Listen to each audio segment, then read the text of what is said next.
काही काळापूर्वी काही कामानिमित्त अमेरिकेमध्ये बोस्टनला जायचा मला योग आला होता आणि मग पुढच्या प्रवासाला निघायचं होतं. एअरपोर्टवर जाण्याकरता टॅक्सी हवी. हातात बॅग घेऊन फुटपाथवरून उभा राहिलो आणि टॅक्सी थांबेच ना. वाहतूक तुफान चालू. नाही म्हणलं तरी तुम्हाला हळूहळू वाटणं चालू होतं की हे माझ्या कातडीचा रंग पाहून टॅक्सी थांबत नाही का काय. 11 सप्टेंबर नंतरची अमेरिकाही बदललेली आहे, त्याचं काही चटके बसतायत का असंही वाटणं चालू होतं. तो जो मोठा गोल सर्कल म्हणजे चौक नाही, त्याच्यावर क्रिसक्रॉस होणारे फ्लायओव्हर्स, त्याच्या पलीकडच्या टोकानी येणारा एक टॅक्सीवाला तो लांबून मला खून करतो. आलोच आणि 2-2.5 मिनिटात आवश्यक ती वळणं पूर्ण करून तो मी ज्या फुटपाथवर उभा आहे तिथे येऊन उभा राहतो. तो आहे ब्लॅक. गाडीत बसल्या बसल्या तो म्हणतो की मला इंडियन्स खूप आवडतात. मी त्याला विचारलं की मी इंडियन आहे तुला कसं कळलं. तो मला म्हणला cheek bone, by your cheek bone. आता हे मला माहित नव्हतं की त्यावरनं एखादा भारतीय हे ओळखता येईल. तो गप्पा मारायला लागला की आम्हाला अजूनही अमेरिकेमध्ये ब्लॅक्सना विषम वर्तणूक वागणूक कशी मिळते. पण म्हणला माझे खूप भारतीय मित्र आहेत. म्हणला तुमची भयंकर लांबलचक नावं असतात, लक्षात ठेवायला अवघड जातात अशी भयंकर लांबलचक नावं असतात. तरी त्यांनी माझं नाव विचारलं नव्हतं बरं का मला.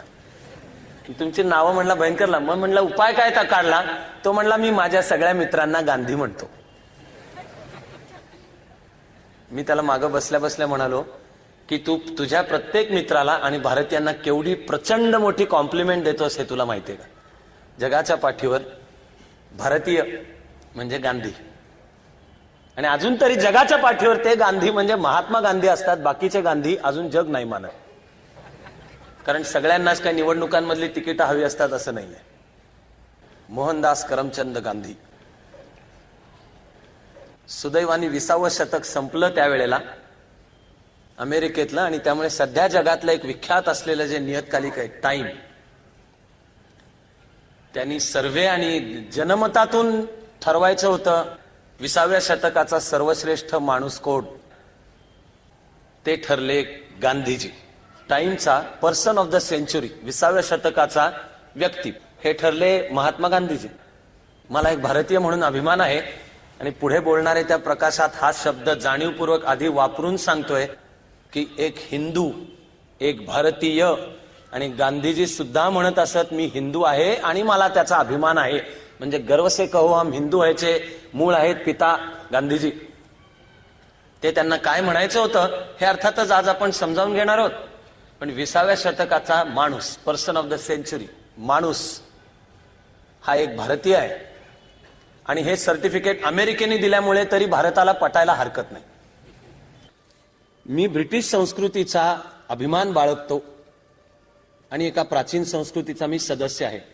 पण मी राणीचा सच्चा प्रजाजन आहे अशी श्रद्धा बाळगणारे, सुटाबुटात राहणारे बॅरिस्टर गांधी.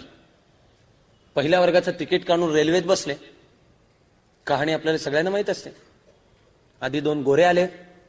त्यांनी पाहिलं हा कुली इथे बसलाय. बाहेर हो म्हणले. हा आडमुठा, जन्मजात आडमुठा. नाही होत म्हणला. त्यांनी जाऊन टीसी कडे तक्रार केली. तो टीसी पण आला, तो पण गोरा. तो पण म्हणाला बाहेर हो. हा म्हणला नाही होत. टीसीनी सांगितलं की इथे ब्लॅक्सना बसायला परवानगी नाही, खुली इथे बसायला परवानगी नाही. गांधी बाबा त्याला म्हणला की बघा मी काळा असेन, मी अटर्नी, हे माझ्यापाशी वर्ग 1चं तिकीट, आणि असा कोणताही तुमचा कायदा नाही, मी उठणार नाही. मग मॉरिट्सबर्ग स्टेशनवर सामान सुपाना सकट त्यांना नेऊन बाहेर फेकून दिला. त्या रात्रभर, थंडीची रात्र होती, कुडकुडत हा गांधी बाबा त्या मॉरिट्सबर्ग स्टेशनच्या वेटिंग रूम मध्ये राहिला. त्यांनी स्वतः नोंद केली आहे की सामान मागण्याकरता स्टेशन मास्टरकडे जायचं सुद्धा मला धैर्य झालं नाही. पण त्या रात्रीतून भारताच्या स्वातंत्र्य संग्रामाचा आणि जगात मानवतेला मुक्तीचा एक मार्ग दाखवणाऱ्या विचाराचा आणि कृतीचा जन्म झाला. मला डोळ्यासमोर काय दिसतं माहितीये का तुम्हाला? रहीम चाचा जो पिछले 25 साल में नहीं हुआ वो अब होने जा रहा है. अगले हफ्ते और एक कुली इन मवालियों को पैसे देने से इनकार करने वाला है. अरे आम्ही हे थिएटरमध्ये पाहताना टाळ्यांचा कडकडाट केला. नंतर मग कोपऱ्यात हे असे कॅनव्हासचे शूज घालून तंगड्या पसरून बसलेला बिडी ह्या तोंडापर डोकटो असून, पीटर तुम मुझे ढूंढ रहे हो, मैं कब से तुम्हारा इंतजार कर रहा हूं.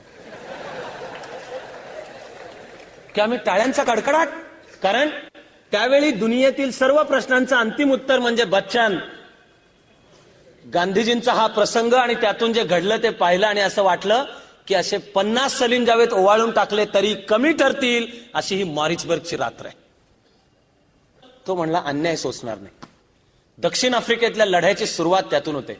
मग त्या लढ्यात पहिली उतरली पत्नी. मग आश्रम स्थापन केले, Tolstoy Farm, Phoenix Park. Ruskin वाचला, टॉल्स्टॉय वाचला. त्या सगळ्यांच्या विचारांचा जो काही प्रभाव मनावर पडेल की ते जीवनामध्ये आणायला सुरुवात करायला पाहिजे, म्हणून त्यांनी त्याला प्रारंभ केला. आणि त्या सगळ्यामधून आधुनिक भारताच्या, आधुनिक जगाच्या लढ्याची सुरुवात झाली. गोपाळकृष्ण गोखलेंचं लक्ष होतं गांधीजींवर. वयामध्ये 3च वर्षाचं अंतर आहे. गोपाळकृष्ण गोखलेंचा जन्म 1866, गांधीजी 1869. पण गोपाळकृष्ण गोखले असामान्य व्यक्ती, शंकाच नाही. त्यांचं लक्ष होतं दक्षिण आफ्रिकेतल्या लढ्यावर.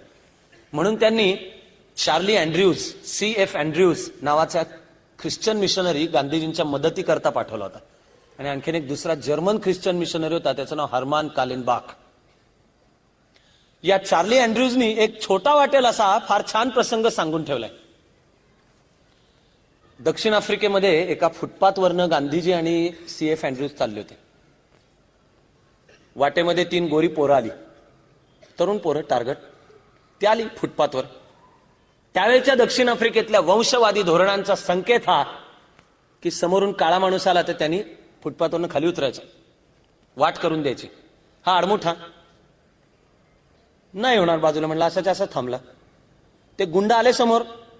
तो चार्ली अँड्रूज गांधीजींचा त्यावेळचा शर्ट ओढून सांगतोय की आपल्याला काय पडलंय का, जाऊ ना बाजूला, रस्ता आहे ना रिकामा, आपण जाऊ ना कडेने. पण नाही, म्हातारी मेल्याचं दुःख नाही, काळ सोकावतो, होणार नाही बाजूला. मारामारीची वेळ आली. मारामारी झाली असती तर मारामारी कसली, त्याला म्हणतात नुसताच मारा झाला असता. पण हा आडमुठा उभाच्या उभा असतो, म्हणतो मी नाही बाजूला होणार. चार्ली अँड्रूजला घाम फुटला. रस्त्याच्या पलीकडच्या एका बाल्कनीमध्ये एक वृद्ध आजी उभ्या होत्या, व्हाईट. त्यांनी पाहिलं की रस्त्यावरच्या एका माणसालाही ती तरुण पोरं त्रास देतात. त्या आजी तिथून ओरडल्या. त्यामुळे ती पोरं हे नजरेने खुन्नस देत, तुझ्याकडे नंतर बघतो टाईपची जी नजर असते ना, अशी करत. पण ती पोरं निघून गेली आणि गांधीजी पुढे निघाले. ते पुढे निघाल्यावर गांधीजी एक वाक्य बोलले. ते चार्ली अँड्र्यूजनी नोंदवून ठेवले.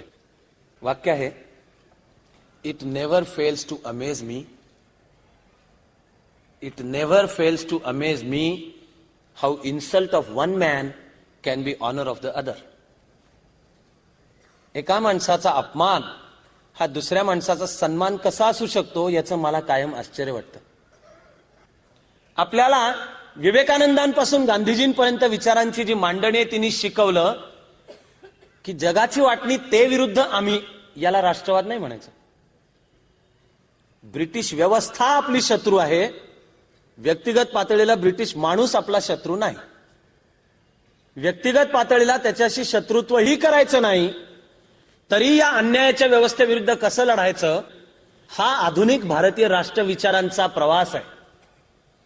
थोडा अवघड, पण शास्त्रीय शब्द वापरायचा तर तो आहे झेनोफोबिक.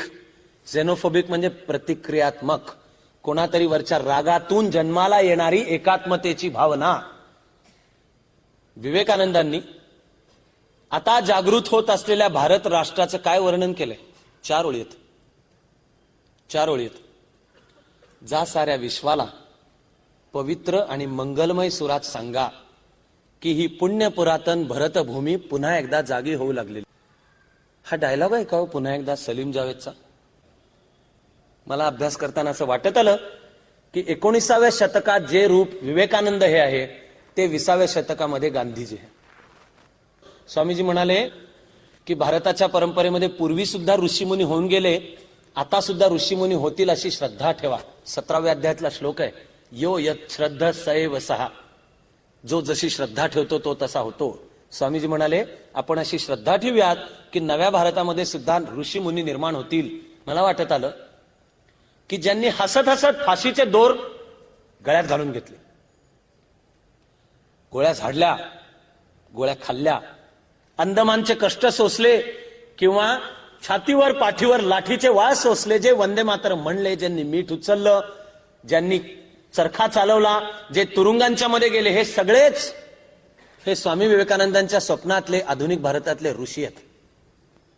कोणी झाला कोकणचा गांधी, कोणी झाला सरहद्द गांधी खान अब्दुल गफार खान, कोणी झाला गल्लीतला गांधी. पण छोटी मोठी जी गांधीजींची रूपं असोत अथवा भगतसिंगची रूपं असोत, हे या देशाच्या स्वातंत्र्य, त्या स्वतंत्र देशाला जगात काही भूमिका बजावायची हे भान ठेवून केलेला लढा, हे विवेकानंदांनी जे मांडलं की येत्या 50 वर्षात देशालाच ईश्वर माना. पूर्वी या देशाचं उत्थान घडवणारे ऋषीमुनी झाले, आता सुद्धा होतील, असेच ते मानले पाहिजेत. विवेकानंद आणि गांधीजी यांच्या कार्यामध्ये एक सलगता आहे. भारताचा राष्ट्र विचार हा जगाची वाटणी ते विरुद्ध आम्ही अशी करत नाही. भारताचं राष्ट्रीयत्व आणि एकात्मता ही कोणाच्या तरी असलेल्या शत्रुत्वावर आधारित नाहीये, ती आपण अशी करते. आपल्या जीन्समध्ये आपले हेरिडिटरी विश्व बंधुत्वाची भावना आहे, पण ती भारत दुबळा ठेवून काय, भारत विषम ठेवून काय? आम्ही राहणार दुबळे, आम्ही राहणार दरिद्री, आम्ही राहणार गटारात असल्यासारखं जीवन. आम्ही म्हणणार जगाचे आध्यात्मिक गुरु. लायकी आहे का गुरु म्हणवण्याचे? गांधीजींनीच ह्याचं फार ग्रेट उत्तर देऊन ठेवले. अमेरिकेचे त्यावेळेचे राष्ट्राध्यक्ष फ्रँकलिन डी रूझवेल्ट यांनी गांधीजींना एक पत्र पाठवलं होतं. पत्रात रूझवेल्ट म्हणतात की अमेरिकेचे अधिकृत स्टेट गेस्ट, अधिकृत पाहुणे म्हणून अमेरिकेत या. या पत्राला गांधीजींनी एक असामान्य उत्तर दिले. पत्राचा पहिला परिच्छेद, अर्थातच तुमचं पत्र मिळालं आणि निमंत्रण मला मिळालं. तुम्ही दिलेल्या निमंत्रणाबद्दल मी आभारी आहे. जगाच्या पाठीवरचा जो एक सर्वात खुला देश आणि खुली संस्कृती, तिथे येऊन मला शिकायला जरूर आवडेल, पण गांधीजी म्हणतात आधी मला माझ्या देशात काही काम मी हाती घेतलंय ते करू देत, ते झाल्यावरच मला तुमच्या देशात यायचा हक्क आहे. राष्ट्रविचार आणि विश्वबंधुत्व यामधली सलगता या दोन ओळीत आली. आम्ही आमच्या देशात काही कार्य हाती घेतले ते मला करू द्यात. गुरुदेव टागोर गांधीजींचे मित्र, शांतिनिकेतनमध्ये एकदा गुरुदेवांची गांधीजींची भेट झाली. ही गुरुदेव टागोरांच्या निधनाच्या काही काळ आधी. त्यांना गांधीजी खूप थोर वाटत असत. गुरुदेव टागोरांनी गांधीजींची तुलना जीसस ख्राइस्ट, गौतम बुद्ध, मोहम्मद पैगंबर यांच्या बरोबरीने केली की गांधीजी किती थोर. पण म्हणून ही करताना मतभेद असले तर ते सांगायलाही गुरुदेव बिचकलेले नाहीत. पुढे पुढे गांधीजींचे आणि गुरुदेव टागोरांचे मतभेद झाले. मतभेदाचे मुद्दे होते बहिष्कार, कायदेभंगाची चळवळ आणि विदेशी कपड्यांची होळी. गुरुदेव म्हणाले की अहो, ते कपडे जाळण्याची जी कृती आहे ही हिंसक कृत्य आहे. तुम्ही अहिंसा बोलतात आणि हे कपडे ही हिंसक कृत्य आहे. गुरुदेव म्हणाले बहिष्कार हा मानसिक हिंसाचार आहे. गांधीजी देशाला शिकवत होते सविनय कायदेभंग. गुरुदेव टागोरांनी गंभीर आक्षेप घेऊन सांगितलं की या देशाला कायदेभंग शिकवायची नाही आवश्यकता, या देशाला कायदे पालन शिकवायची आवश्यकता आहे. यावर शांतिनिकेतनमध्ये भेट झाली तेव्हा गुरुदेव टागोर आणि गांधीजींचे मतभेद झालेले आहेत. पण मतभेद म्हणजे शत्रुत्व नाही. मग ही सगळी चर्चा झाली नाही. एका संध्याकाळी वाहत्या गंगा नदीच्या काठावर संध्याकाळची रम्य वेळ, सूर्य अस्ताला जातोय, गार वारा सुटलाय, विविध रंगांची जी अशी उधळण संध्याकाळच्या वेळी आकाशामध्ये असते तशी, आणि पक्षी घराकडे परततात. परतणाऱ्या पक्ष्यांचे आवाज, पंखांची फडफड, असं सगळं मिळून एक विलक्षण सुंदर संगीत तयार झालेलं. त्या पक्ष्यांकडे बघत गुरुदेव टागोरांनी गांधीजींना विचारलं की का हो, तुमच्या तत्वज्ञानामध्ये अशी संध्याकाळच्या रम्य वेळी शीळ फुंकत घराकडे जाणाऱ्या पक्ष्यांसाठी जागा आहे का? गांधीजी म्हणाले आहे, पण माझ्या तत्वज्ञानामध्ये संध्याकाळी घराकडे जाताना शीळ फुंकता यावी यासाठी त्या पक्ष्यांचं पोट भरलेलं असलं पाहिजे याची चिंता माझं तत्वज्ञान आधी करतं. राष्ट्र आणि विश्वबंधुत्व आणि हे सगळं मांडत असताना मग मतभेद होतील. मी एका प्रसंगातून भन्नाट शिकलेलो आहे. मला जर तुम्हाला आज नीट सांगता आला तर कदाचित बरोबर जमलं मला, असा त्याचा अर्थ आहे. पुढे गांधीजी भारतात आले. त्यांनी सगळ्यांनाच, कोणालाच दुखवायचं नाही, तरी आपल्याला जे करायचं तेच करायचं.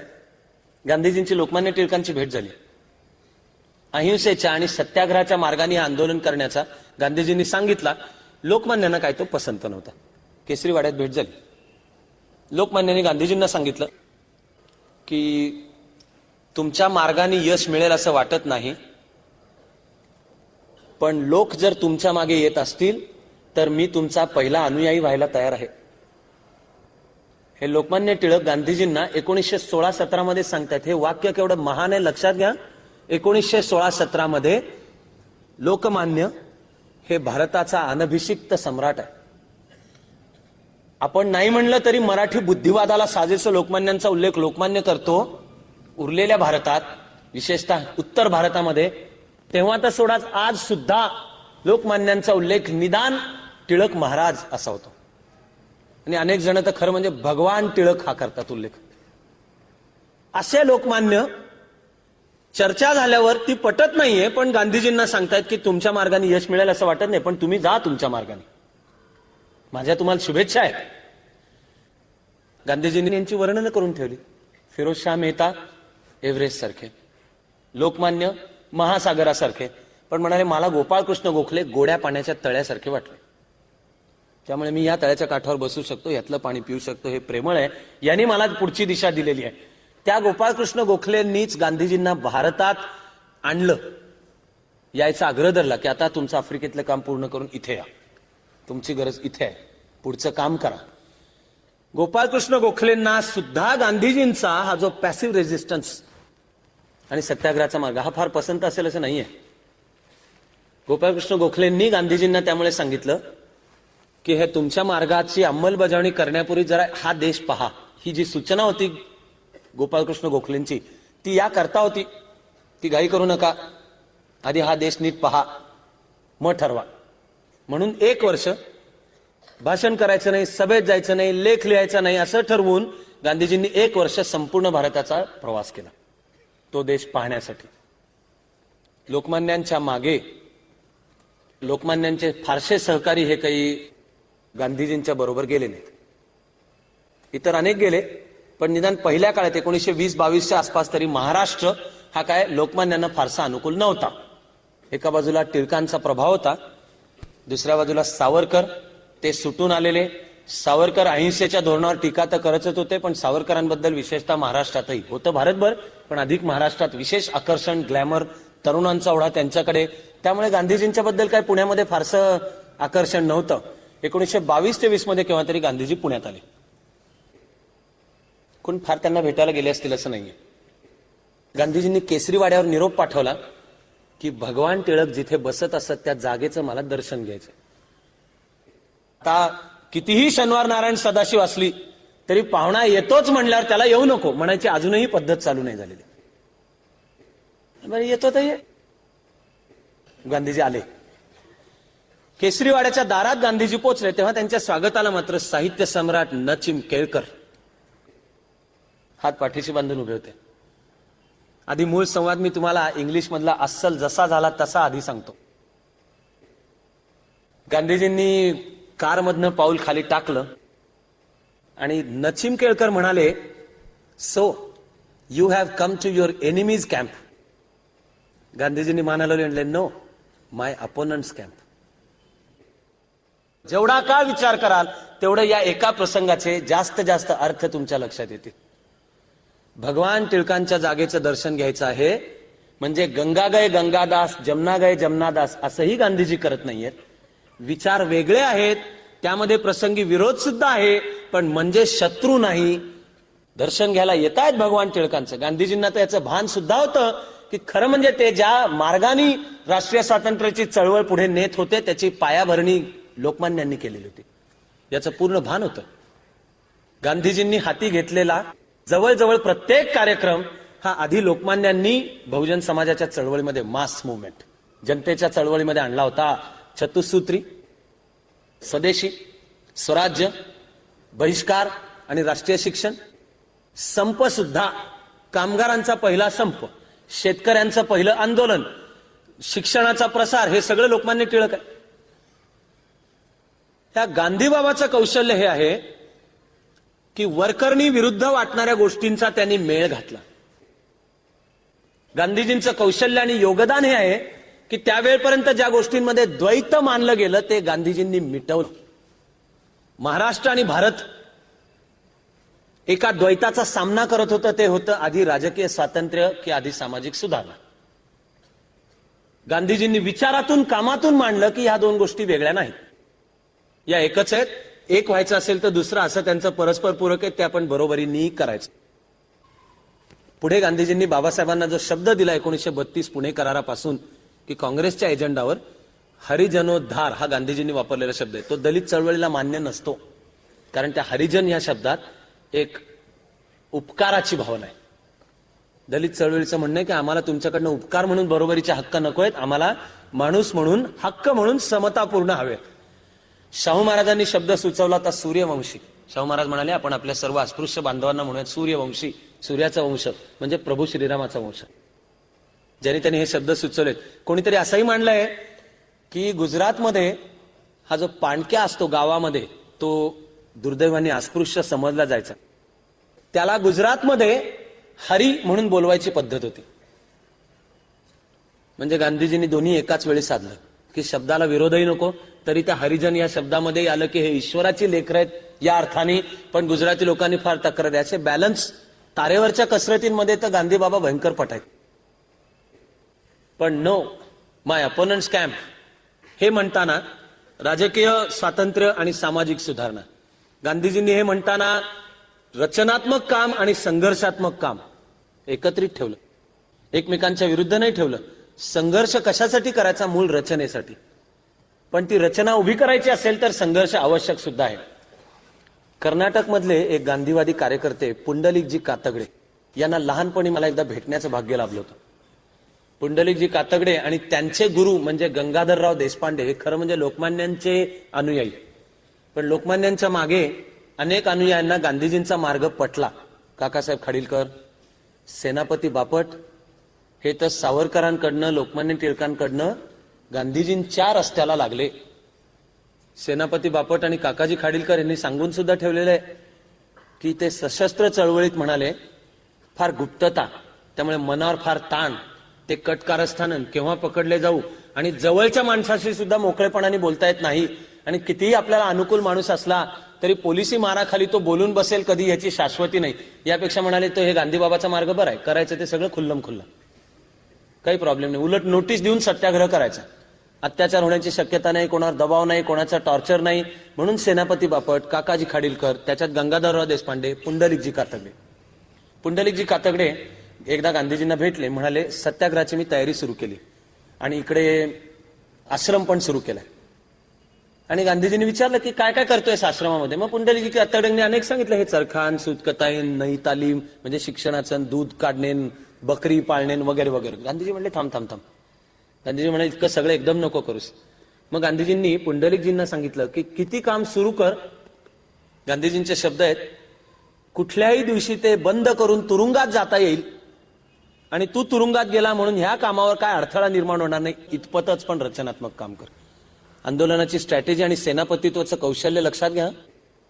दक्षिण आफ्रिकेपासून ते चलेजावच्या चळवळीपर्यंत आंदोलन उभं करायचं असेल तर त्यातल्या सत्याग्रह्यांच्या कुटुंबाची आधी काळजी घ्यायची, याचं भान गांधीजी सतत बाळगत असत. टॉल्स्टॉय फार्म का निघाला, फिनिक्स पार्क का निघालं?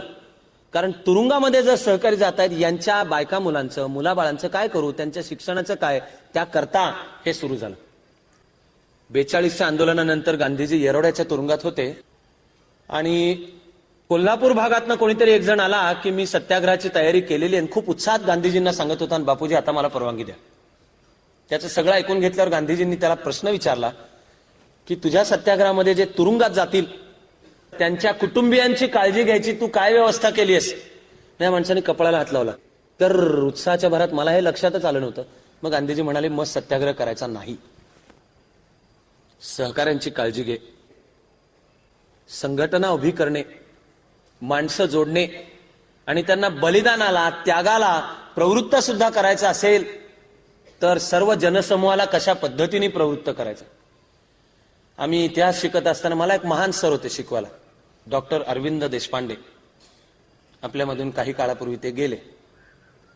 दुर्दैव आहे की त्यांनी फारसं लेखन नाही केलं, त्यामुळे त्यांच्याबरोबर त्यांची विद्वत्ता, व्यासंग, त्यांचं इतिहासाचा अन्वयार्थ लावण्याचं जे कौशल्य होतं ते त्यांच्याबरोबर गेलं.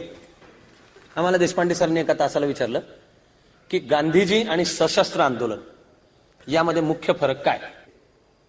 आम्ही आमचं नेहमीचं जे टेबल टेनिस आहे ते सशस्त्र म्हणजे हिंसेवर विश्वास, गांधीजी म्हणजे अहिंसा, पण मुख्य म्हणजे सशस्त्र क्रांतिकारकांना फ्रॉम डे वन उद्दिष्ट क्लिअर होतं, ते म्हणजे संपूर्ण स्वातंत्र्य. या उलट सनदशीर चळवळीमध्ये क्रमाक्रमाने संपूर्ण स्वातंत्र्याचा विचार पुढे येत गेला. देशपांडे सरांनी सगळं ऐकून घेतलं आणि मग म्हणाले सगळ्यात महत्वाचा फरक काय आहे. सशस्त्र क्रांतिकारकांनी थोड्या माणसांकडून सर्व त्यागाची अपेक्षा केली, गांधीजींनी सर्व माणसांकडून थोड्या थोड्या त्यागाची अपेक्षा केली. देशभक्ती हे सतीचं वाण आहे का, ते सावरकरांच्यासाठी आहे सतीचं वाण. फासावर जाणं हे सतीचं वाण आहे, हातात बंदूक घेऊन ती SP सॉन्डर्सवर चालवणं सतीचं वाण आहे. पण गांधीजी म्हणाले मीठ उचल तू देशभक्त, चरखा चालव तू देशभक्त, वंदे मातरम म्हण तू देशभक्त, ते जमत नसेल तर गोशाळा काढ तू देशभक्त.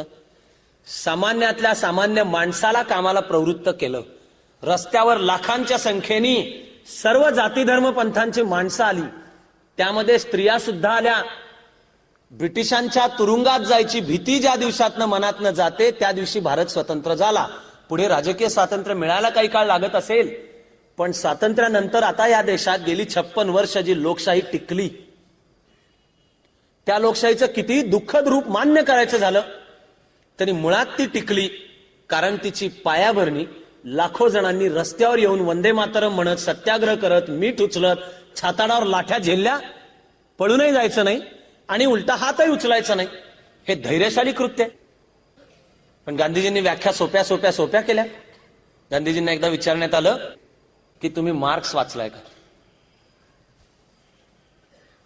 बेरकी म्हातारावर का असा प्रश्न सावरकरांना एकदा विचारलेला होता. सावरकरांना विचारलेला प्रश्न होता लेनिन वाचलाय का. सावरकर म्हणाले लेनिनला विचारा, त्यांनी सावरकर वाचलाय का.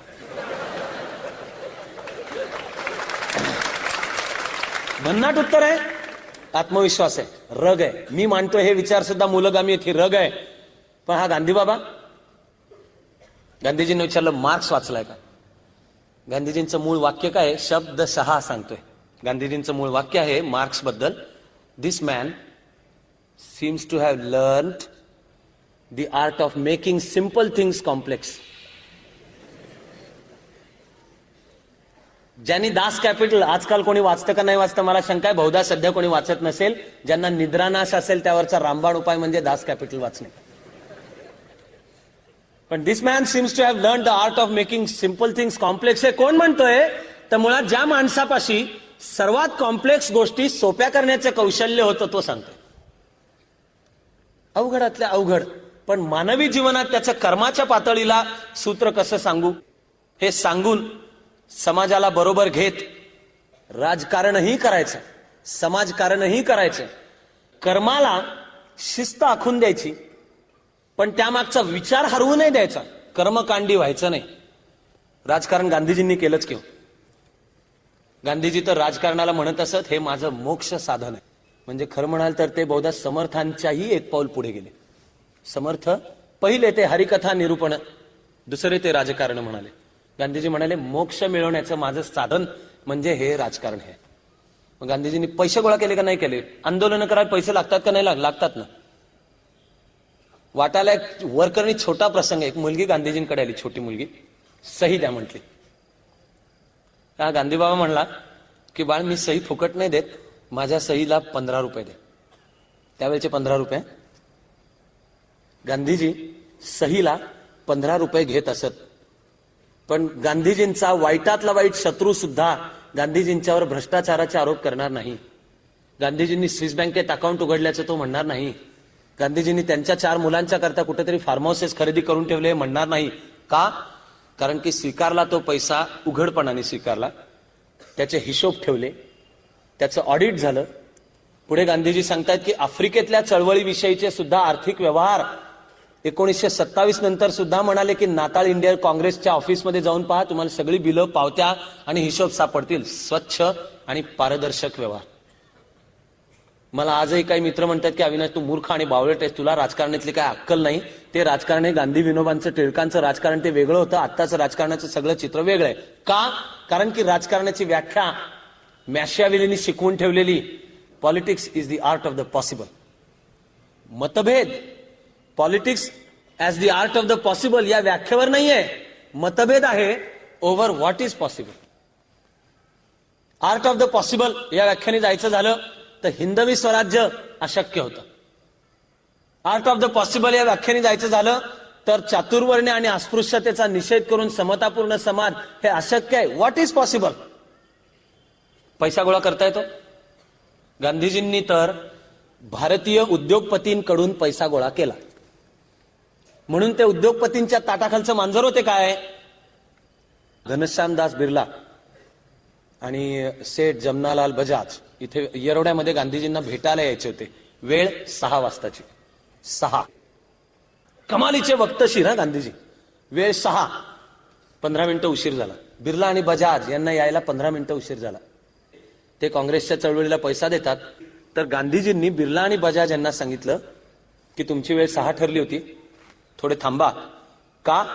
कारण की माझी पुढची वेळ कामगार संघटनांच्या पदाधिकाऱ्यांच्या बरोबर ठरली. उशीर आलात ना, तुम्ही थांबा ना. ताटाखालचं मांजर. या उलट स्वातंत्र्यानंतरच्या एका प्रार्थना सभेमध्ये उलट गांधीजी व्यासपीठावर होते, त्याच्यावर जमनालाल बजाज पण होते. एका पत्रकारांनी गांधीजींना विचारलं की बापूजी स्वातंत्र्य तर मिळालं, आता यापुढे तुमची लढाई कोणाशी? ती आधी ब्रिटिशांशी होती, यापुढे तुमची लढाई कोणाशी? तर गांधीजींनी असं वाकून बजाजांकडे बोट दाखवलं आणि म्हणाले की हे जर वेळेत शहाणे झाले नाहीत तर माझी पुढची लढाई यांच्याशी आहे. इतका काळाचा प्रवाह नीट समजतील असे वेळा पाळणारे. वाटायला पुन्हा एक छोटाच किस्सा वाटेल, पण कसला अफलातून पहा. अलीगड मुस्लिम विद्यापीठाच्या पदवीदान समारंभाला गांधीजींना निमंत्रण होतं. मुख्य पाहुणे, त्यांच्या हस्ते पदवीदान. आणि समोर कार्यक्रम पत्रिका ठेवलेली होती. त्या कार्यक्रम पत्रिकेमध्ये नुसतंच उपासना, प्रस्तावना, पदवीदान समारंभ, मुख्य भाषण, अध्यक्ष आशीर्वाद, समारोप असं नव्हतं लिहिलं. प्रत्येकासमोर वेळ लिहिली होती. आणि त्याच्यात गांधीजींसमोर मार्गदर्शनपर, आशीर्वादपर भाषण ही वेळ लिहिली होती 7:05 ते 7:30. पण कार्यक्रम थोडा लांबला. आधीचे वक्ते ते माईक समोर उभे राहिले की अंगात येतं, हे तर तुम्ही पाहताच आहात. ते लांबत गेलं आणि प्रत्यक्ष गांधीजी बोलायला उभे राहिले तेव्हा 7:26 झाली होती. गांधीजी उभे राहिले, म्हणाले आज ज्यांना पदवी मिळाली त्यांना सर्वांना शुभेच्छा. या विद्यापीठालाही मी शुभेच्छा देतो. आणि मग कमरेच्या घड्याळाकडे बघितलं. म्हणाले संयोजकांनी इथे माझ्याकरता 7:30 पर्यंतची वेळ दिली. 7:30 वाजलेत, सर्वांना शुभेच्छा देऊन मी थांबतो म्हणून खाली बसले. गांधीजींनी त्या ठिकाणी भारताच्या शिक्षण पद्धतीवर अभ्यासपूर्ण असं 1 तासाचं भाषण जरी ठोकलं असतं तरी जो धडा या देशाला दिला नसता तो गांधीजींनी या 3 मिनिटात दिला. माझी वेळ संपली, मी खाली बसतो. छोट्या छोट्या छोट्या वरकरणी वाटायला छोट्या गोष्टींच्या वरनं शिकवणारे. मला असाच एक चित्तथरारक प्रसंग दुर्गाबाईंनी, दुर्गा भागवत यांनी सांगितला. त्या 42च्या आंदोलनात होत्या.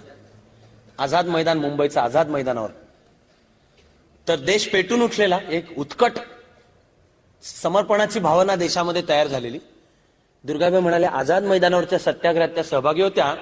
42च्या आंदोलनात सुद्धा आझाद मैदानाच्या सत्याग्रहात सत्याग्रहींपेक्षा पोलिसांची संख्या जास्त होती. आणि दुर्गाबाई तिथे होत्या. कोणीतरी एक जो कार्यकर्ता असेल तो उत्कटपणे भाषण देत होता, बापूजी तुरुंगात आहे. ते लिनलित गोनी तुरुंगात टाकलंच होतं. 8 ऑगस्टच्या रात्रीत सगळ्यांची धरपकड आणि तुरुंगात टाकलेलंच होतं. मग आंदोलन निर्नायकी, दिशाहीन झालं. पण ज्यांना जसं वाटलं त्यांनी तसं आंदोलन चालू ठेवलं. हा जो होता त्यांनी उत्कट भाषण करून बापूजी की पुकार, करेंगे या मरेंगे ही घोषणा, आता चले जाओ, त्यामुळे तुमच्यापाशी जे आहे त्या सर्वस्वानी उतरा. तर तिथे एक नवविवाहित स्त्री होती. म्हणजे ती तिच्या विवाहाच्या मंडपातून, बहुधा मिरवणुकीतून किंवा घरी जाता जाता, आणि आझाद मैदानावर सभा चालू आहे पाहिजे म्हणून ती आली. तरुण स्त्री, अजून तिच्या अंगावर सोन्याचे दागिने होते लग्नातले. तिने ती सभा ऐकली, अंगावरचे दागिने काढले, रुमालामध्ये बांधून शेजारी एक खादीधारी काँग्रेसचा कार्यकर्ता उभा होता त्याच्या हातात दिले. की ही माझी स्वातंत्र्य चळवळीला देणगी. त्या कार्यकर्त्यालाही ट्रेनिंग होतं की पावतीशिवाय माल घ्यायचा नाही. आणि त्या कार्यकर्त्यांनी सांगितलं की माई असं देऊ नका.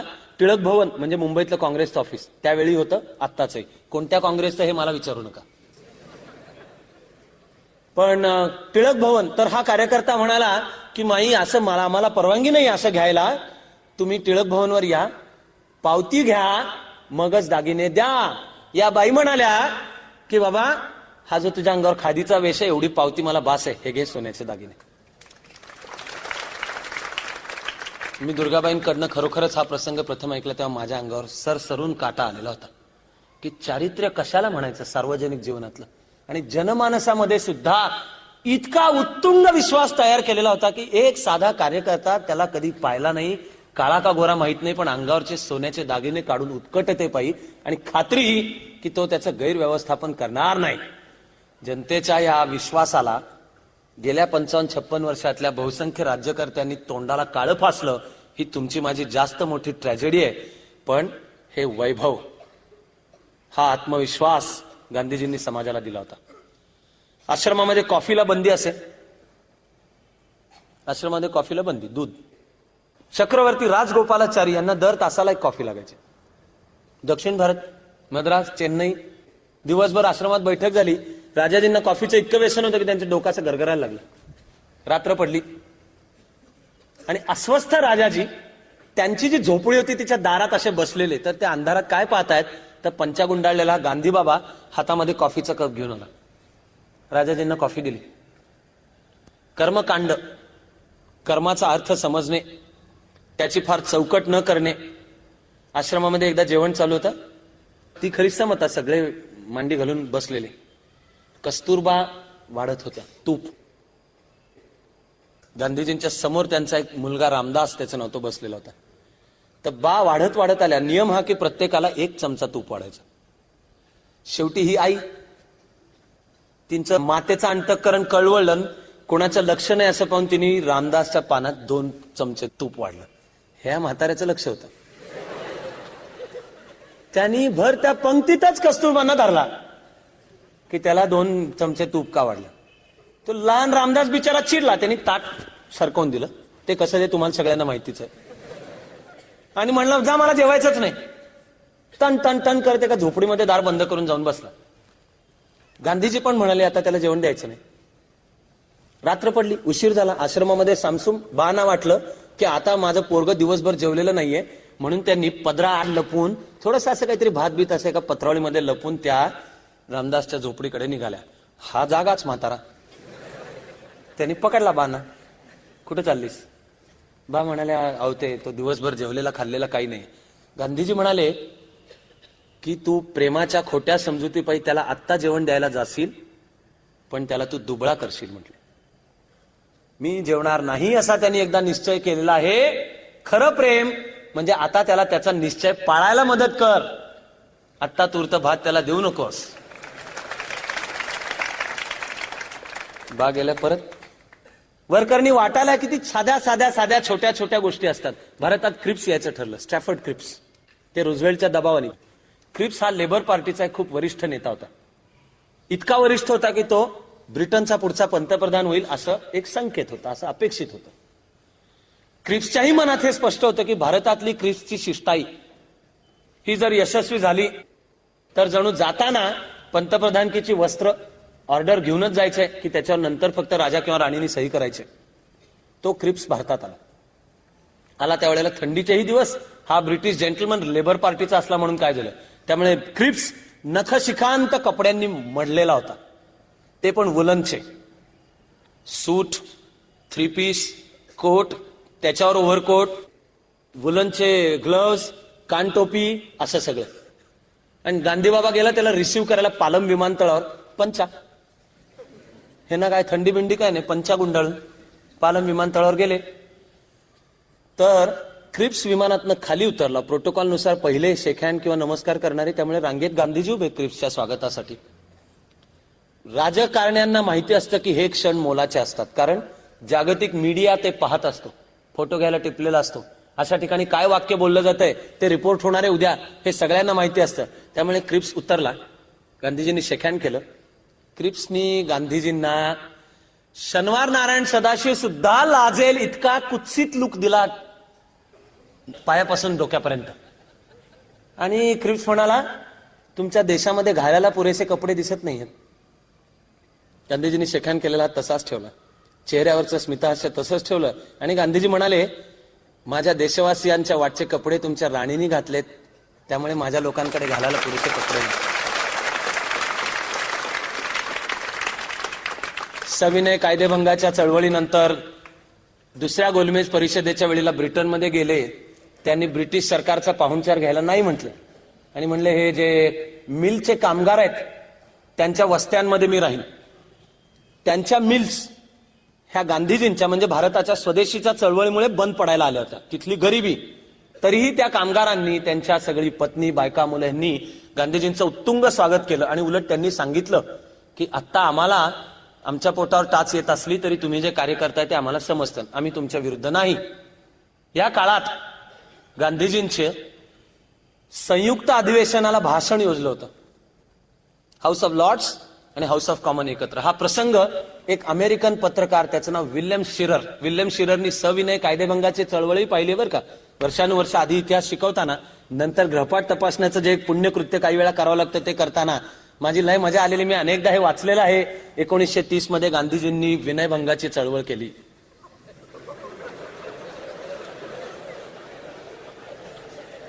ती करून गांधीजी ब्रिटनमध्ये पोहोचले.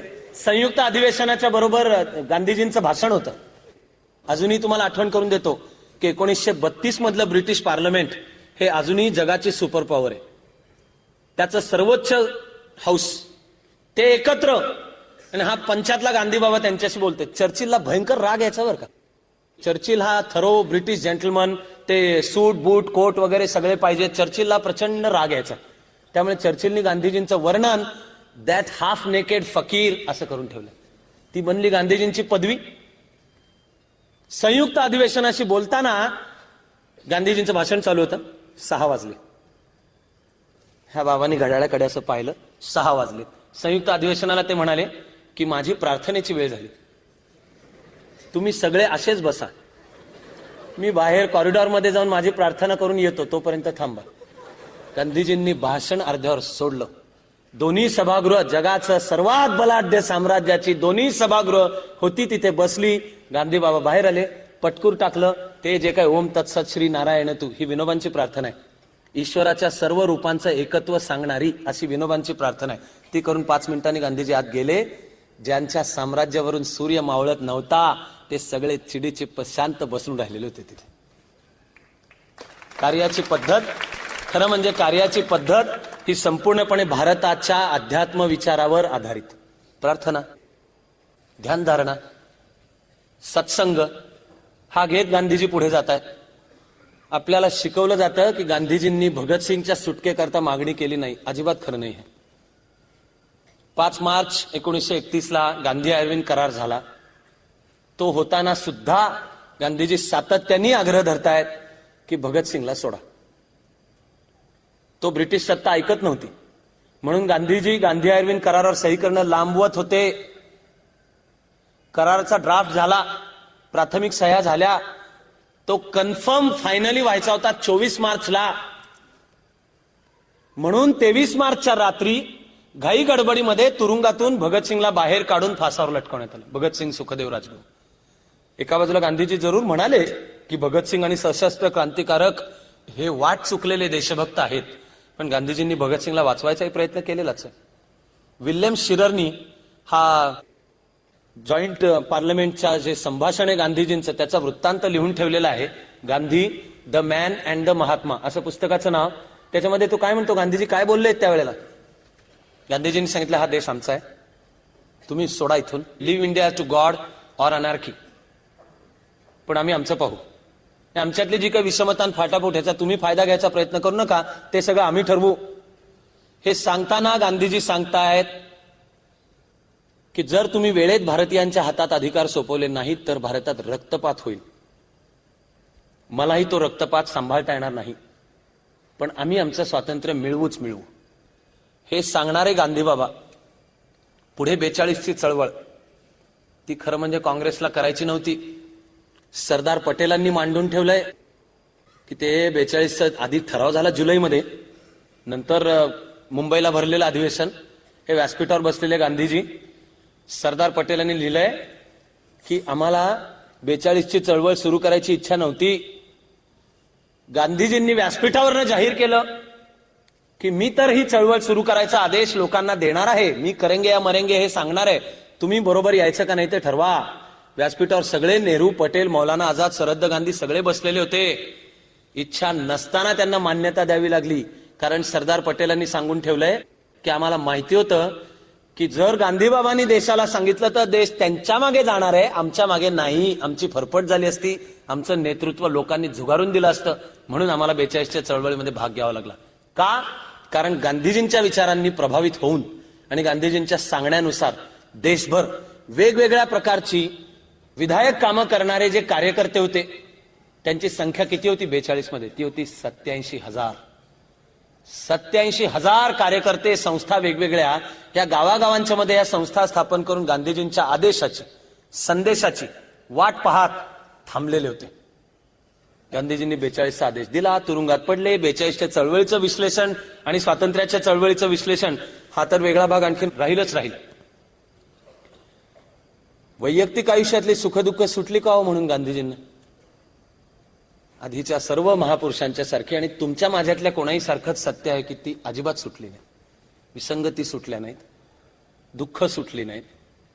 जे गांधीजी भगतसिंगला वाट चुकलेला देशभक्त म्हणत होते, ते श्रद्धानंदांचा ज्यांनी खून केला, चर्चेची वेळ मागितली आणि चर्चेला जाऊन सुऱ्याने भोसकून श्रद्धानंदांचा खून केला, त्या अब्दुल रशीदला मात्र गांधीजी म्हणत होते हा माझा भाऊ आहे.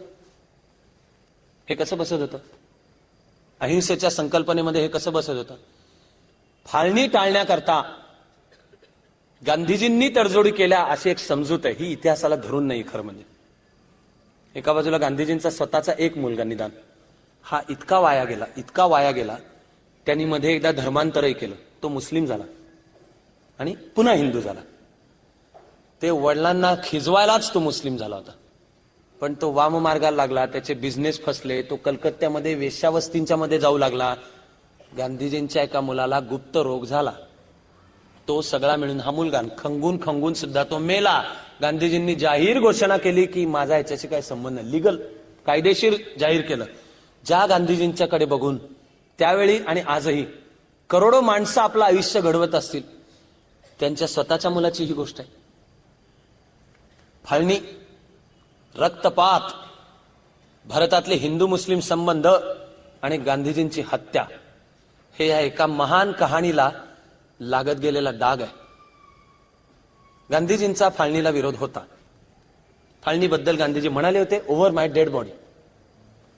गांधीजींना बाजूला टाकून नेहरू, पटेल यांना हाताशी धरून माउंटबॅटननी काँग्रेस वर्किंग कमिटीकडून फाळणीचा ठराव संमत करवून घेतला. तो गांधीजींना मागाहून कळला आणि तरीही माझ्या मनात प्रश्न उरतोच की ओव्हर माय डेड बॉडी म्हणणाऱ्या गांधीजींनी का नाही त्यावेळी उपोषण केलं? जर पुणे कराराच्या वेळी केलं, जर इतर अनेक विषयांच्यावर केलं तर नाही चालणार असं का नाही म्हणाले? ते वृद्ध झाले, थकले, एकटे पडले, निराश झाले. येरवड्याच्या तुरुंगात असतानाच गांधीजींचा मानसपुत्र, गांधीजींचं अल्टर इगो, वेगळं रूप म्हणजे त्यांचा सचिव महादेवभाई देसाई देवाघरी गेले. येरवड्याच्या तुरुंगातच बा देवाघरी गेल्या. काँग्रेसचा कायदेशीर राजीनामा गांधीजींनी 1934 सालीच दिलेला होता आणि आपण एकटे पडत चाललो, लोक आपलं ऐकत नाहीयेत, नेहरू, पटेल सुद्धा आपलं ऐकत नाहीयेत, हे गांधीजी वारंवार त्यानंतर अनुभवत होते. आपल्याला पूर्णपणे बाजूला टाकून ब्रिटिश सत्तेनी काँग्रेसच्याच नेत्यांना हाताशी धरून फाळणीचा ठराव संमत करवून घेतला, कारण त्यांची वय झाली होती.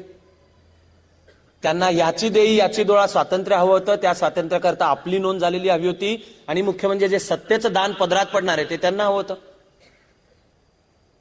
आणि तरीही प्रश्न उरतोच आणि मला असं वाटत नाही की यातून गांधीजींची सुटका होऊ शकेल की फाळणीच्या जबाबदारी, फाळणीमधून ते मान्य नसेल. फाळणी होताना गांधीजी होते नौखाली, दंगली थांबवत होते, गांधीजी जाणीवपूर्वक मुस्लिम बहुसंख्याक भागात जात होते, तरीही तिथल्या दंगली थांबवत होत्या. पण गांधीजींच्या बद्दलचा हा राग, माउंट बॅटननी त्यांचं वर्णन वन मॅन बटालियन केलं आणि नथुराम गोडसेच्या मनामध्ये गांधीजींच्या बद्दल राग, त्यांनी जाऊन मारलं. हे सुस्पष्टपणे म्हणणं आवश्यकच आहे की गांधीजींची हत्या हा भारताच्या इतिहासावरचा कलंक आहे. कुठल्याच हत्येचं कधीच समर्थन होऊ शकत नाही, कितीही उदात्तीकरण करायचं असू द्या. गांधीजी हे याच भारतीय संस्कृतीचं एक सर्वश्रेष्ठ फळ, त्या भारतीय आणि हिंदुत्वाच्या नावाने सांगणाऱ्याने जाऊन त्यांना गोळ्या घातल्या, हा भारताचाही कलंक आहे, हिंदू इतिहासावरचा सुद्धा कलंक आहे. विचार न पटणाऱ्याला गोळ्या घालून मारणे ही हिंदू परंपरा नाही. आणि त्यांनी जाऊन सर्वश्रेष्ठ जे फळ होतं, माझं ठाम म्हणणं आहे की हिंमतच होती आणि गोळ्याच घालायला हव्या होत्या तर त्या मोहम्मद अली जिनावरलाच घालायला हव्या होत्या. जी बंदूक जिनांवर चालायला हवी होती ती चालली जिनांच्या ऐवजी गांधीजींच्यावर. इतिहासाची वस्तुस्थिती ही आहे की त्यांनी हिंदुत्वाच्या चळवळीचा सुद्धा घात झाला, सावरकरांचा सुद्धा घात झाला. सतत परमनंट काळा डाग जो उमटलेला आहे तो तर राहिलाच राहिला. गांधीजींच्या हत्येचं उदात्तीकरण करता येणं शक्य नाही. भविष्यकाळाकडे बघताना गांधीजींच्या विचारांचा आढावा घेताना आजही खूप सांगता येणं शक्य आहे की हे विचार आजही लागू कसे आहेत, की स्वातंत्र्य हे साध्य नाहीये, शेवटचं नाही, स्वातंत्र्य हे साधन आहे. पर्यावरणाचा प्रश्न, प्रदूषणाचा प्रश्न, प्रत्येक हाताला काम द्या हा जो नियोजनामध्ये गांधीजींनी आग्रह सांगितला तो प्रश्न, स्वतंत्र भारताच्या राज्यकर्ते, विचारवंत नेते ह्या सगळ्यांना एक तालिस्मान म्हणजे रामबाण उपाय, गांधीजी म्हणाले मी तुम्हाला रामबाण उपाय सांगतो. वर्षानुवर्ष कार्यकर्ता म्हणून काम करताना माझं या वाक्यातल्या पहिल्या 4 ओळींकडे जास्ती लक्ष जायचं. आता एक 2-3 वर्ष झाली की नंतरच्या ओळींकडे अधिक लक्ष गेलं. पहिल्या 4 ओळी काय आहेत? गांधीजी म्हणतायत की आता देशात काय करायचं, कसं ठरवाल की योग्य काय, अयोग्य काय, चांगलं काय, वाईट काय. गांधीजी म्हणाले की समाजाच्या शिडीवरचा शेवटचा माणूस तुमच्या डोळ्यासमोर आणा. जे करायला निघालात त्यामुळे त्या माणसाच्या जीवनाचा स्तर वाढणार आहे, त्या माणसाचं समाजातलं स्थान सुधारणार आहे. असं असेल तर ती गोष्ट चांगली, तर ते पुण्य, तसं नसेल तर ती गोष्ट वाईट, ते पाप. हा पूर्वार्ध आहे. पण नुसत्या या गोष्टीचं चिंतन केलं तरी लक्षात येईल की संपूर्ण देशाचं नियोजन, कामकाजाची पद्धत याचं किती विलक्षण दिशादर्शक सूत्र आहे. पण माझं आता काही वर्ष झाली उरलेल्या भागाकडे लक्ष गेलं आणि मला वाटलं केवढा अफाट अफलातून अर्थ त्याच्यामध्ये भरलेला आहे. या तालिस्मान रामबाण उपाय याच परिच्छेदातले पुढच्या ओळी आहेत की सर्व राज्यकर्ते, नेते, कार्यकर्ते, विचारवंत यांनी कशी पावलं उचलली पाहिजेत. गांधीजींचं वाक्य आहे, सामान्यातल्या सामान्य माणसाचं स्वतःच्या जीवनावर स्वतः नियंत्रण वाढेल अशी पावलं उचलली पाहिजे. या एका वाक्यावर आजची उरलेली रात्रभर चिंतन केलं तरी पहाटेपर्यंत नवे नवे अर्थ येत जातील. एका माणसाच्या जीवनावर दुसऱ्या माणसाला अधिकार दिले की मगरुरी आलीच म्हणून समजा. Power corrupts and absolute power corrupts absolutely. पण इथून पुढची समाजाची जी दिशा, पावलं वाटचाल करायची ती म्हणजे व्यक्तीचं स्वतःच्या जीवनावरचं स्वतःचं नियंत्रण वाढेल. कार्ल मार्क्स कालबाह्य ठरला. मार्क्सनी withering away of the state की राज्य शासन बिखरून जाईल आणि समाज स्वतःचं नियंत्रण स्वतः करेल असं स्वप्न पाहिलं. त्या मार्क्सचं नाव घेऊन ज्या राज्य व्यवस्था अस्तित्वात आल्या त्या आधीच्या पेक्षा जास्ती माणसाला गुलामीत टाकणाऱ्या ठरल्या. खरं म्हणजे withering away of the state हे भारतीय संस्कृतीचं मूळ स्वप्न आहे. महाभारतातल्या व्यासमुनींचा एक श्लोक आहे, तो गांधीजींच्या विचारांचं सर्वात उत्तम प्रतिनिधित्व करतो. श्लोक आहे, न राज्यम नैव राजासीत न दंड्यो न च दांडिकाः धर्मे नैव ही प्रजा रक्षति स्म परस्परम. एका चांगल्या उत्क्रांत समाजाकडे वाटचाल करायची असेल तर तो समाज कसा पाहिजे, तर जिथे राजा नाही, जिथे कायदा न दंड्यो न च दांडिका, दंड कायदा आणि तो कायदा अंमलात आणणारे नाही. धर्मे नैव ही प्रजा, तो धर्म म्हणजे कोणता, तो रिच्युअल या अर्थाने नाही, कर्मकांड या अर्थाने नाही आहे. मानवी समाजाची परस्परांचं प्रेम आणि विश्वासावर आधारित नातं. गांधीजी आजही रेलेव्हंट आहेत. ते असण्याच्या काळामध्ये Charlie Chaplin, Einstein, archbishop of Canterbury, Franklin D Roosevelt या सगळ्यांना तर ते आकर्षक वाटलेच वाटले. पण त्यांच्या मृत्यूनंतर सुद्धा अमेरिकेमध्ये जर ब्लॅक्सची सामाजिक न्यायासाठी लढाई असेल तर मार्टिन ल्युथर किंगला गांधीजी मार्गदर्शक वाटतात. पोलंडमध्ये साम्यवादाच्या टाचेखालून मुक्ततेचा संग्राम करायचा असेल तर लेक वॉलेसाला गांधीजी गुरु वाटतात. तियानामान चौकामध्ये आंदोलन करणारे जे चीनी विद्यार्थी आहेत त्यांना सुद्धा हातामध्ये तो शांततेचा म्हणून पांढरा निशाण फडकवून आंदोलन करत असताना गांधीजी गुरु वाटतात. फिलिपिन्स मधला हुकुमशहा फर्डिनांड मार्कोस ह्याच्या विरुद्ध आंदोलन करायचं असेल तर श्री व सौ अकिनो, त्यातले श्री गेले, आता सौ अकिनो आहेत, यांना मार्कोसच्या हुकुमशाही विरुद्ध लढायचं असेल तर मार्गदर्शक वाटतो गांधीजी. इटलीमधले ठरलेले टाकाऊ ठरलेले विद्यार्थी ज्यांनी शिक्षण पद्धती सोडली आणि आम्हाला कसं शिक्षण हवंय असं एक काव्यमय वाटावं असं पत्र त्यांनी आपल्या टीचर आंटीला लिहिलं. प्रियबाई असं पुलंनी त्याचं मराठीमध्ये भाषांतर केलेलं आहे. हे विद्यार्थी आम्हाला कशी शिक्षण पद्धती पाहिजे यामध्ये सांगतात आम्हाला गांधीजींच्या सारखी शिक्षण पद्धती पाहिजे. म्हणजे भारतात गांधीजींना जी अपेक्षित होती तशी शिक्षण पद्धती पाहिजे. पण गांधी महात्म्य मध्यरात्रीपर्यंत सांगत थांबलो तरी वेळ नाही पुरणार आहे.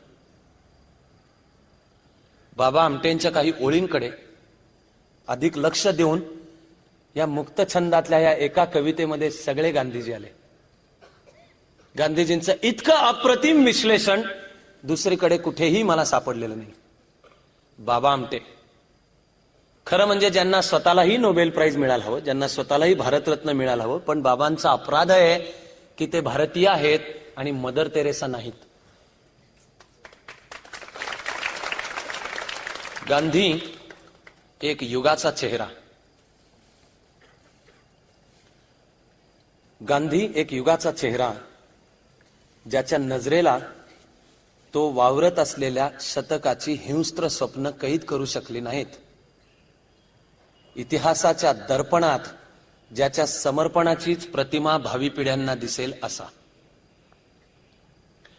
गांधी एक हिमनग, ध्रुवभूमीवरल्या शीतवृत्तांवरून उष्णवृत्तांच्या रोखानं निघालेला, ज्याचे प्रचंड प्राचीन 7 अष्टमांश पाण्याखाली आणि जो एका ठेंगण्याच्या उंचवट्या इतका वर, क्षितिजाआडून त्यानं प्रथम डोकं वर काढलं तेव्हा अफाट समुद्रात वाट चुकल्यासारखा बावळट वाटण्या इतपत साधं सरळ त्याचं ध्यान होतं. तेव्हा त्याच्याकडे पाहून जग हसलं. पण त्याच तुच्छतेनं साऱ्या समुद्रावर सत्ता गाजवणाऱ्या जहाजांचा काफिला जेव्हा त्याच्यावर चाल करून गेला तेव्हा जगानं पाहिलं की त्याच्या चेहऱ्यावरचं बालिश हास्य अजूनही कायम आहे, पण त्या लढाऊ जहाजांना मात्र कायमची जलसमाधी मिळाली. गांधी एक कलाकार, देश त्याच्या समोर कोऱ्या चित्रफलकासारखा होता. त्या रित्या चौकटीनं त्याला बेचैन केलं होतं, आव्हानलं होतं. कुंचला घेतलेला त्याचा हात प्रारंभी काहीसा थरथरत होता. तो पेलण्याचा विश्वास अजून आला नव्हता. तो टेकवण्याचं साहस अजून होत नव्हतं, म्हणून रंगात बुडवून त्यानं प्रथम काही फटकारे दुसरीकडे ओढले. अखेर रंगांची एक संगती त्याला साधली. त्या दारिद्र्याचा मिट्ट काळा रंग होता, श्वेत राजनीती आणि गूढ निळं अध्यात्मही होतं. अनेक नवविचारांच्या रंग छटा होत्या. 50 गाठता गाठता त्याला आपली स्वतःची रेषा, व्हर्जिन लाईन ऑफ ऍक्शन गवसली. आतून उचंबळणारा आपला टोन सापडला. सर्व गृहितांच्या सरहद्दी बाहेर ढकलणारा हाही होता एक पॉप आर्टिस्ट. 4 तपांच्या तयारीत त्यानं 2 तपांच्या आत एक चित्र पूर्ण केलं. एका युगमुद्रेचं चित्र, जे एका देशाच्या चित्रफलकात मावू शकत नाही. ज्यात एकीकडे राजधानीतल्या विजयोन्मादाचा दिखाऊ दीपोत्सव आणि दुसरीकडे रक्तलांछित अंधारात जेव्हा छायाही थरथरून मागे सुटलेली, तेव्हा विश्वासानं काठी टेकत धनाच्या बांधावरून तोल सावरत निघालेली एका कोटी शीर्ष विराट पुरुषाची वाटचाल आहे. एक गरजणारी निशब्दता आहे. एक जहाज बंदर गाठण्याच्या बेतात असतानाच किनाऱ्याशी येऊन फसलेला. आपल्या बरगड्यांना साखळ्या लावून खेचतोय तो एकटाच. खेचू शकला नाही तो. हे जहाज खेचण्याच्या प्रयत्नात ऊर फुटून कोसळला नव्हे, खेचण्याच्या प्रयत्नाला तो न समजलेल्या एका मूर्ख आवेगानं डागलं. तेव्हापासून ते जहाज तिथेच वाट पाहत पडलंय. कोणी आंतरराष्ट्रीय कीर्तीचे क्रेन लावून ते जहाज काढायचा प्रयत्न करते. कोणी धर्मचक्र फिरवून या जहाजाची चक्र फिरवू पाहतात, तर कोणी ते कोळिष्टकात गुंतलंय असं समजून अध्यात्माच्या हलक्या हातांनी उकलू पाहतात. जे हा गुंतावळा सोडवायला जातात ते फक्त एक गोतावळा जमा करतात आणि सोडवण्याचं श्रेय कोणाला म्हणून आधीच भांडत सुटतात. स्वराज्यात जन्मलेली ही पिढीच हा गुंतावळा सोडवू शकतील. जे त्या पिढीला पकडू शकतील तेच त्याचे खरे वारसदार ठरतील. पण या तप्त शलाकेसारख्या पिढीला कोण पकडेल? त्यासाठी हवी आहे अलिप्त यांत्रिकाची हिकमत. ती हिकमत त्याच्यापाशी होती. त्यांनी प्रथम मिठाच्या एका पुडीला हात घातला आणि मग एक साम्राज्य मिठाच्या 7 समुद्रापार फेकून दिलं. त्यांनी सुतातून सुरुवात केली आणि अखेर स्वराज्याचा स्वर्ग गाठून दाखवला. सुताच्या साध्या दोऱ्याने त्यांनी एक देशच्या देश आणि एक पिढीच्या पिढी बांधली. पण एक देशच्या देश आणि एक पिढीच्या पिढी बांधायला नुसती हिकमत पुरेशी नसते, त्यासाठी ताकदही लागते. आपल्याच मरणाचा भारी वजनाचा क्रूस आपल्या पाठीवर वाहण्याची. गांधी ती हिकमत असलेला माणूस आणि ती ताकद असलेला प्रेषित. अखेर माणूसच तर होता तोही. सामान्य माणसासारखे प्रमाद त्यांनीही केले, पण सामान्य माणूस जे कबूल करायला बिचकतो ते त्यांनी जगजाहीर केलं. मानवाच्या वास्तवतेचं रूप बुरखा काढून पाहायचा प्रयत्न त्यानेही केला, पण त्या प्रयत्नात पहिल्यांदा त्यांनी खुद्द आपला बुरखा फाडून घेतला. बरगड्या दिसणाऱ्या त्याच्या छातीवर 2 बिरुदं लटकत होती आणि एक नंगा फकीर असल्यामुळे ही बिरुदं त्याच्या मासालाच चिकटलेली होती.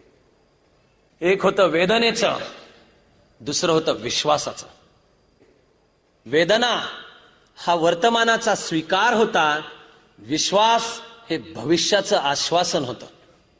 अखेरपर्यंत वेदना आणि विश्वास या 2 किनाऱ्यांमधून या संत मानवाचा प्राणनद वाहत गेला.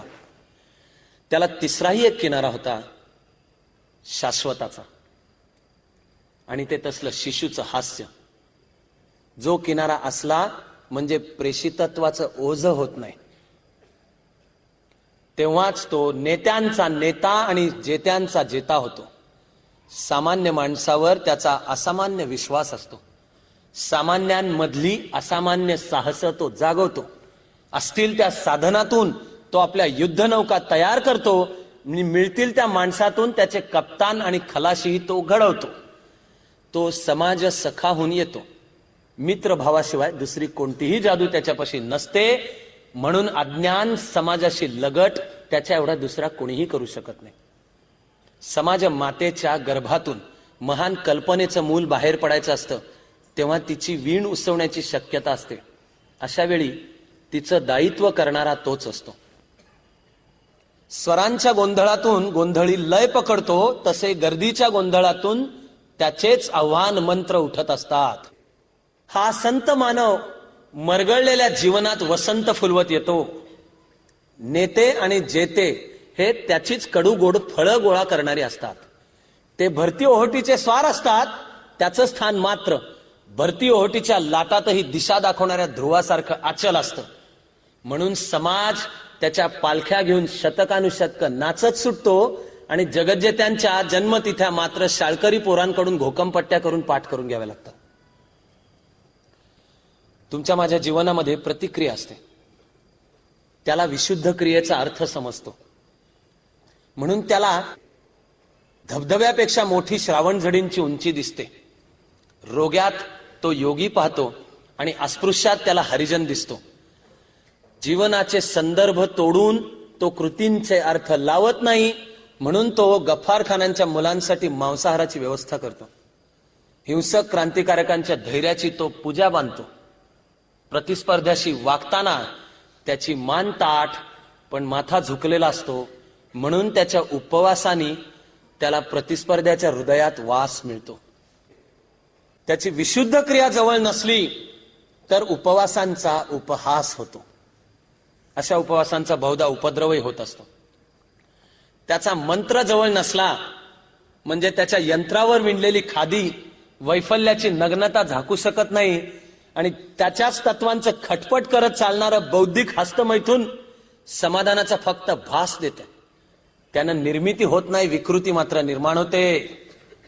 पण खांद्यावर जेव्हा क्रूस असतो आणि जीवन निघालेलं असतं डोक्याला कफन बांधून, तेव्हा त्याच्या श्वासात संकल्प असतात. त्याच्या विचारांच्या पायाशी सिद्धी लोळण घेतात आणि त्याच्या आचारांमधून क्रांतीचा जन्म होतो. आपलं काम संपलं म्हणजे आपल्या दैदिप्यमान मृत्यूने आसमंत उजळवून टाकत तो निघून जातो, तेव्हा त्याची बेचिराख झालेली राखही हसत असते. तिच्यातून उठतात कित्येक किंग आणि ड्यूकचेकही. ज्याला खांद्यावर क्रूस वागवता येतो त्याला सोबत 12 अनुयायी असले तरी त्याचं प्रेषितत्व घाबरत नाही. पण खांद्यावर क्रूस नसता कोणी 12 लाख बाजारबुणगे घेऊन निघाला तरी त्याचा फक्त महंत होतो, आणि महंत फक्त गादी चालवू शकतात, मन्वंतर घडवून आणू शकत नाहीत. नव्या युगाचा चेहरा कोणत्याही जुन्या साच्यात घडवला जाऊ शकत नाही. गांधी महात्म्य सांगून गांधी सांगता येणार नाही. भविष्यातील पिढ्यांना त्यासाठी क्वचित कॉम्प्युटरची गरज लागेल, पण काळाच्या भाळी उमटलेली ही तप्त युगमुद्रा कोणत्याही इतिहासाला पुसून काढता येणार नाही. कोणत्याही इतिहासाला पुसून काढता येणार नाही.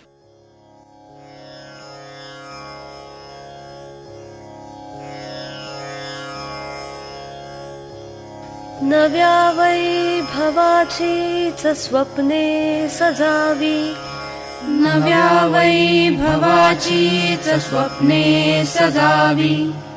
मनी हास्य लेऊन मुक्ती जगावी, मनी हास्य लेऊन मुक्ती जगावी.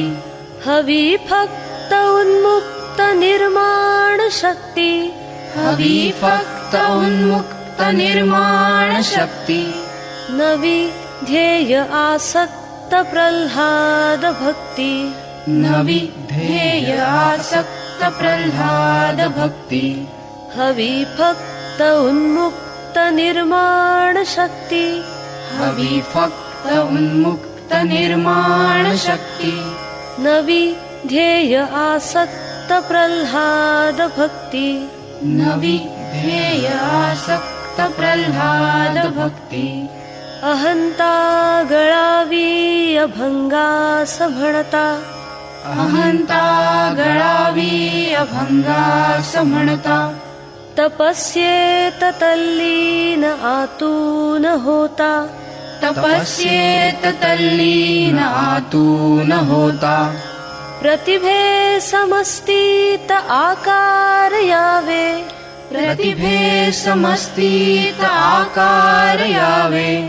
पुरी उत्तमाचेच ओंकार गावे, पुरी उत्तमाचेच ओंकार गावे. हवी फक्त उन्मुक्त निर्माण शक्ती, हवी फक्त उन्मुक्त निर्माण शक्ती. नवी ध्येय आसक्त प्रल्हाद भक्ती. नवी ध्येय आसक्त प्रल्हाद भक्ती. जरी एक अश्रू पुसायास आला, जरी एक अश्रू पुसायास आला. तरी जन्म काहीच कामास आला, तरी जन्म काहीच कामास आला. जरी अश्रू विस्फोट होऊन सजला, जरी अश्रू विस्फोट होऊन सजला. तरी मुक्त ज्वालामुखी जन्म झाला, तरी मुक्त ज्वालामुखी जन्म झाला. हविभक्त उन्मुक्त निर्माण शक्ती हविभक्त उन्मुक्त निर्माण शक्ती नवी ध्येय आसक्त प्रल्हाद भक्ती नवी ध्येय आसक्त प्रल्हाद भक्ती नवी ध्येय आसक्त प्रल्हाद भक्ती नवी ध्येय आसक्त प्रल्हाद भक्ती नवी ध्येय आसक्त प्रल्हाद भक्ती नवी ध्येय आसक्त प्रल्हाद भक्ती